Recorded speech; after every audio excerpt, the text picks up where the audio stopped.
Урматтуу мамлекет жана делегация башчылары, урматтуу мусулман боордоштор, Аллах Таала үчүн адамдын каны, жаны баалуу.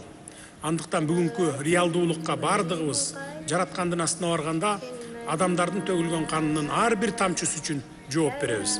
Ушуга байланыштуу бизге берилген жоопкерчиликке аярлуу мамиле жасап, боордош Палестина элинин оор жүгүн көтөрүшкөнгө, аймактагы кырдаалды жакшыртууга болгон күч аракетибизди жумшоого чакырат элем. Ал эми Кыргыз Республикасы өз тарабынан бүткүл жакынкы чыгышта адилеттүү жана туруктуу тынчтыкка жетишүүгө багытталган бардык күч аракеттерди колдоого умтула бермекчибиз. Көңүл бурганыңыздар үчүн чоң рахмат. Ассаламу алейкум ва рахматуллахи ва баракатух.